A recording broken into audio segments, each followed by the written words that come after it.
எல்லோருக்கும் வணக்கம். நான் உங்கள் VS Geetha, VSG Tamil channel.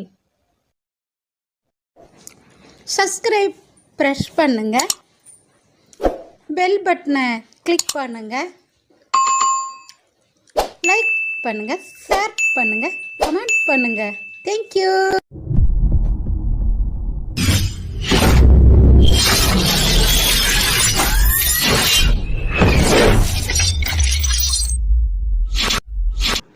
எல்லோருக்கும் வணக்கம். நான் உங்கள் விஎஸ் கீதா பேசுகிறேன்.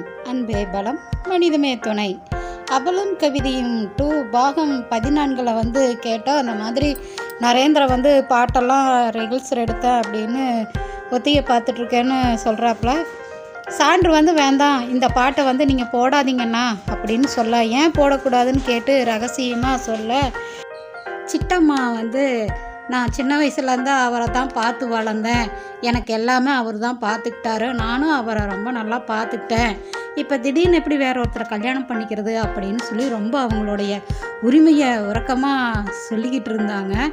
இனி என்ன ஆக போகுதுங்கிறத இந்த பாகம் 15 நாம் கேட்போம். உங்களோடு சேர்ந்து நானும் கேட்கிறேன். நன்றி. சுப்புலட்சுமி அம்மா நரேந்திரனிடம் பேச, நரேந்திரா வாப்பா, என்னப்பா இந்த நேரத்தில் அப்படின்னு கேட்க, அதுக்கு நரேந்திரா, அம்மா நீங்களும் இங்கே தான் இருக்கீங்களா? கடையெல்லாம் திறந்துட்டீங்களா? உங்கள் வீட்டில் எல்லா சௌகரியமும் பண்ணி வச்சுருக்காராம், எதுக்குமே நீங்கள் எங்கேயும் போக வேண்டியதில்லைன்னு சொன்னார் பருத்தி பால்காரு. அவரெல்லாம் இல்லையா? அவங்க புது வீட்லேயே தங்கிட்டாங்கப்பா. பாத்திரமெல்லாம் எடுத்துகிட்டு போயிட்டாங்க, இன்னைக்கு காலையில் தான் எடுத்துகிட்டு போனாங்க. அச்சச்சோ, இந்த நேரம் பார்த்து நான் பக்கத்தில் இல்லையே. பரவாயில்ல, உங்ககிட்ட சொல்ல சொன்னாங்க. நானும் உங்கள் அப்பா அம்மா இங்கே தான் போயிருக்கேன்னு சொன்னாங்க. சரி, வீட்டை பார்த்துக்கணுங்கிறனால நாங்கள் இங்கேயே இருந்துட்டோம். இன்னும் ஒரு 2 மணி நேரத்தில் நாங்கள் கடைக்கு கிளம்பணும் அப்படின்னு சொல்ல, அப்படியாம்மா, என்னால் தான் கடைக்கு வர முடியாமல் போச்சு.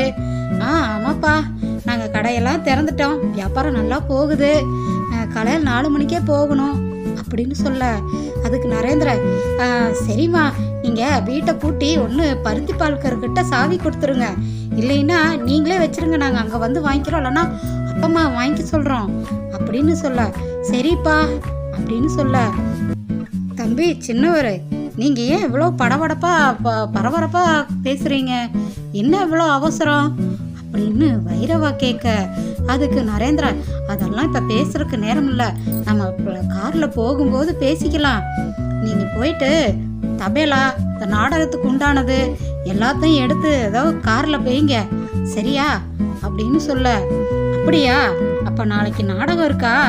அதுக்கு இன்னைக்கே எப்போ போகணும்? நாளைக்கு சாயந்தரம். அதெல்லாம் நான் காரில் பேசிக்கலாம், நேரில் போங்க, நீங்கள் எல்லாம் எடுத்து வைங்க, இதோ உள்ள சான்று இருக்கா, சான்றை கூட்டிகிட்டு போங்க, 2 பேரும் எடுத்து வைங்க அப்படின்னு சொல்ல, சரி அப்படின்னு சொல்லிட்டு வைரவாவும் போக, அதுக்கு சுப்புலட்சுமி அம்மா, தம்பி நாடகம் போடுறீங்களா, எங்கே போடுறீங்க அப்படின்னு கேட்க, அதுக்கு நரேந்திர, நாங்கள் படிக்கிற காலேஜில் தான் போடுறோம், அங்கே ஆண்டு விழா கொண்டாடுறாங்களாம், நாங்கள் ஃபஸ்ட்டு காலேஜ் போன உடனே நடக்கிற ஆண்டு விழா அது அப்படின்னு மகிழ்ச்சியாக சொல்ல, அதுக்கப்புறம் எங்கேங்க நாடக நடிகையே கிடைக்க மாட்டேங்கிறாங்க, வர வழியில் எல்லா பக்கம் நாடகக்காரர்கிட்டையும் கேட்டு பார்த்துட்டோம், நாங்கள் என்ன டைமுக்கு பண்ணோமோ அன்னைக்கு தான் வருவாங்கன்னு சொல்லிட்டாங்க, அதுக்கப்புறம் அவங்க இருந்தால் தான் எல்லாரும் நாடகத்துக்கு போயிட்டாங்க, நான் என்ன பண்ணுறதுன்னு தெரியல, ஹீரோயின் இல்லாமல் நாடகம் நடத்த முடியாது அப்படின்னு சொல்ல, அதுக்கு சுப்புலட்சுமி அம்மா, நீ ஏன் வெளியே தேடுற? இதோ என் சின்ன மக நாடகமெல்லாம் அற்புதமாக நடிப்பா, சின்ன வயசுலேருந்தே மேக்கப் போடுறதுலேருந்து நடிக்கிறதுலேருந்து பாட்டு பாடுறது, 4 மொழி பேசுவா, 4 மொழியிலையும் நாடகம் நடிப்பா, சின்ன வயசுலேருந்தே அவளுக்கு அவ்வளோ ஆர்வம், ஒரு வசனத்தை பிடிச்சா டக்குன்னு பிடிச்சிக்குவா டைலாக்க அப்படின்னு அந்த அம்மா சொன்னாங்க. நரேந்திரன் அப்படியே வியந்து ஆச்சரியமா பார்க்க, அம்மா நீங்க என்னமா சொல்றீங்கன்னு அப்படின்னு நரேந்திரன் கேட்க, அதுக்கு அந்த சுப்புலட்சுமி அம்மா, ஆமா கண்ணு, நான் சொல்றது நிசந்தான், வேணா அவங்கள நடிக்க சொல்லி பாரு அப்படின்னு சொல்ல, சரி சரி அதுக்கெல்லாம் எனக்கு இப்போ நேரம் இல்லை, வாங்க நீங்களும் கிளம்பி வாங்க, 2 பேரும் போகலாம் அப்படின்னு நரேந்திரன் கூப்பிட, இல்லை தம்பி, நான் கடையை திறக்கணும், என் பெரிய பொண்ணு கடையில் இருக்கா, எல்லாம் கூட்டி தொடச்சி சுத்தம் பண்ணி தண்ணியெல்லாம் எடுத்து வச்சிருந்துட்டு இருப்பா, நான் போய் சமைக்கணும், அடுப்பத்தை வச்சா கரெக்டாக இருக்கும், நீங்கள் கூட்டிகிட்டு போங்க, ஒன்றும் பரவாயில்ல அப்படின்னு சொல்ல, இல்லைம்மா பிள்ளைக்கு எப்படியோ இருக்கும், நான் தனியாக எப்படி அப்படின்னு சொல்ல, அதெல்லாம் ஒன்றும் இல்லை, அவள் பார்த்துப்பா, அவளுக்கு தெரியும், நீங்கள் ஒன்றும் வருத்தப்பட வேண்டாம், உங்கள் மேலே எனக்கு ரொம்ப நம்பிக்கை இருக்குதுப்பா, நீ கூட்டிகிட்டு போ, அவள் நல்லா நடிப்பா அப்படின்னு அந்த அம்மா மறுபடியும் சொல்ல, நரேந்திரன் கேட்டுட்டு, சரிம்மா அப்போ நீங்கள் பார்த்துக்குங்க அப்படின்னு சொல்லிட்டு எல்லா நாடக பொருளும் காரில் ஏற்றிக்கிட்டு சுப்புலட்சுமி அம்மாவின் சின்ன மகள் ராஜமாலாயும் கூட்டிக்கிட்டு சான்று அவங்க தாத்தா வீட்டுக்கு நரேந்திரன் போகிறான். வைரநாதன், முனிசு, நீ ஏப்பா அப்படி பண்ண, எதுக்கு நீ வந்து சிட்டம்மாவை கூட்டிட்டு வந்த, எதுவாக இருந்தாலும் வந்து அப்பம்மா கிட்ட சொல்லியிருக்கலாம்ல, சொல்லிட்டு எதா இருந்தாலும் கூட்டு வந்திருக்கலாம்ல அப்படின்னு கேட்க, அதுக்கு முனிசு, இல்லப்பா அது விஷயத்த சொல்லலான்னு தான் நான் கிளம்பி வந்தேன், இவ பாரு எனக்கே தெரியாம பஸ்ல வந்து உட்காந்துக்கிட்டு ஒரு பிடிவாதம், நான் என்ன பண்றதுன்னே தெரியல, சரி வான்னு கூட்டு வந்துட்டேன், நான் அதுக்காக தான் மெயினா வந்தேன், வரக்குள்ள அவளும் கூட வந்துட்டா, என்னால தவிர்க்க முடியலப்பா அப்படின்னு முனிசு சொல்ல, அப்படியா, சரிப்பா நீ இங்கெல்லாம் இருக்கக்கூடாது, நீ வா நம்ம வீட்டுக்கு போவோம், போயிட்டு ஊருக்கு போய் நாங்கெல்லாம் பேசிட்டு வரோம், நீ வீட்டில் இரு அப்படின்னு சொல்ல, அப்பா அது வந்து இல்லைப்பா அது சரி வராது, சிட்டம்மா இங்கே இருக்கட்டும், இங்கே வீட்டில் இருக்கட்டும்,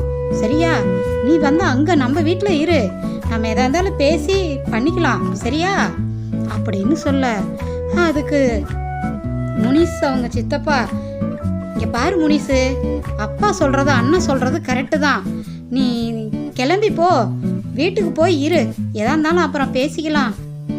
அப்போ முனிசு, இல்லை முடியாது, நான்லாம் போக மாட்டேன், சிட்டம்மா என்னை திட்டுவா, அவள் எங்கேயும் என்னை போக விட மாட்டா அப்படின்னு சொல்ல முனிசு, அப்போது நரேந்திரன் வந்து என்ன ஏதுன்னு கேட்க, என்னாச்சு அண்ணா சொல்லுங்கண்ணா, ஏன் இப்படி பண்ணீங்க அப்படின்னு கேட்க, அதுக்கு முனிசு நடந்ததையெல்லாம் சொன்னதை கேட்டது நரேந்திரன், அப்படியா, அப்போ அப்பா சொன்ன மாதிரி நீங்க வீட்டில் போய் இருக்கிறதான் சரி நம்ம அப்படின்னு நரேந்திரன் சொல்ல, அதுக்கு முனிசு போக மாட்டேன்னு மறுக்க, அப்ப நரேந்திரன் மீண்டும் ஒரு வார்த்தை சொல்ல, அதுக்கப்புறம் முனிசு கேட்டுட்டு சரி நான் வீட்டுக்கு போறேன் அப்படின்னு சொல்லிடுறாரு.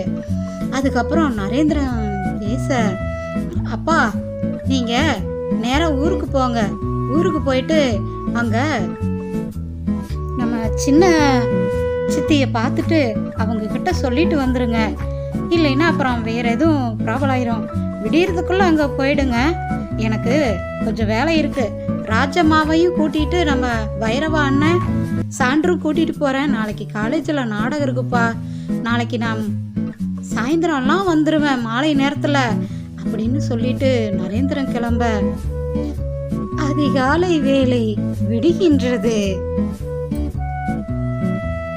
நரேந்திரன், என்னப்பா எல்லாம் இங்கே நிற்கிறீங்க, வாங்கப்பா எல்லாம் ஸ்டேஜ் ரெடி பண்ணணும்ல, நாடக மேடை ரெடி பண்ணணும், வாங்கப்பா அப்படின்னு சொல்ல, அதுக்கு நண்பன் ஒருத்தர், ஆமாமா சாரு இப்போ போய் உடனே ஸ்டேஜ் மேடை எல்லாம் ரெடி பண்ணிடுவாரு பாரு அப்படின்னு சிரிக்க, என்னங்கடா சொல்றீங்க அப்படின்னு நரேந்திரன் கேட்க, அதெல்லாம் நைட்டே வெடி நாங்கள் எல்லாரும் சேர்ந்து ரெடி பண்ணிட்டோம்டா அப்படின்னு சொல்ல, நரேந்திரா அப்படியா, எப்படிரா இப்படியெல்லாம், அதெல்லாம் 4 மணிக்கே முடிஞ்சு, எல்லாரும் தூங்கி எந்திரிச்சு இப்போதான் ஒவ்வொருத்தரா வந்துட்டு இருக்கோம் அப்படின்னு சொல்ல, சரி டைம் இருக்குல்ல, வாங்க மெதுவாக போய் எல்லாம் பொருளெல்லாம் எடுத்து வச்சு ரெடி பண்ணுவோம் அப்படின்னு சொல்ல, ஐயையோ அவ்வளோ நேரமெல்லாம் இல்லைப்பா அப்படின்னு இன்னொரு நண்பன் சொல்ல, அதுக்கு நரேந்திரன், என்னாச்சு 11 மணிக்கு தானே அப்படின்னு கேட்க,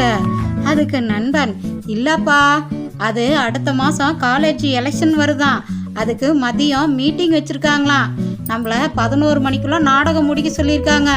நீங்கள் 8 மணிக்கு போடுவீங்களோ 9 மணிக்கு போடுவீங்களான்னு சார் வேற சொல்லிட்டாரு அப்படின்னு சொல்ல, ஐயோ அப்படின்னு நரேந்திரன் சொல்லிட்டு அப்படியே பார்த்து நிற்க, இப்போ என்னடா பண்ணுறது அப்படின்னு சொல்ல, 1 மணி நேரம் இருக்கு. 1 மணி நேரத்துக்குள்ள நம்மளால எவ்வளோ சீக்கிரம் ரெடி ஆக முடியுமோ அவ்வளோ சீக்கிரம் ரெடி ஆகணும்.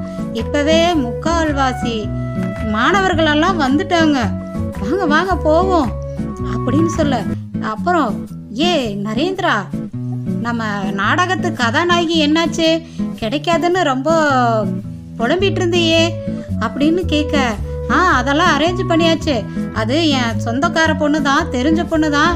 கொஞ்சம் அப்படியே தள்ளி நின்று பேசுங்க, முக்கியமாக கைப்படாமல் நடிங்க அப்படின்னு சொல்லி அவங்க அம்மா எனக்கு ரொம்ப கண்டிப்பாக சொல்லி அனுப்பியிருக்காங்க. நீங்களும் என் நண்பர்களெல்லாம் என் பேரை காப்பாற்றுங்கப்பா அப்படின்னு நரேந்திர சொல்ல, சரிரா நம்ம வீட்டு பொண்ணை நம்ம அப்படியெல்லாம் பழகுவோமா? நம்ம நாடக நடிகை வர்றவங்க எல்லாத்தையும் அப்படித்தானே நம்ம பார்த்துக்கிறோம். சரி பேசுறதுக்கு நேரம்லாம் வாங்க போவோம் அப்படின்னு நாடக மேடைக்கு எல்லாரும் போக, நாடக மேடை நாடகம் ஆரம்பிக்க போகுது. எல்லாரும் தயாராகிறாங்க. நாடகமும் ஆரம்பிச்சது. கல்லூரியில மாணவர்கள் மாணவிகள் சாரு டீச்சரு எல்லாரும் மகிழ்ச்சியாகவும் நாடகத்தை பெருமிதமா சந்தோஷமா பார்த்துக்கிட்டு இருந்தாங்க.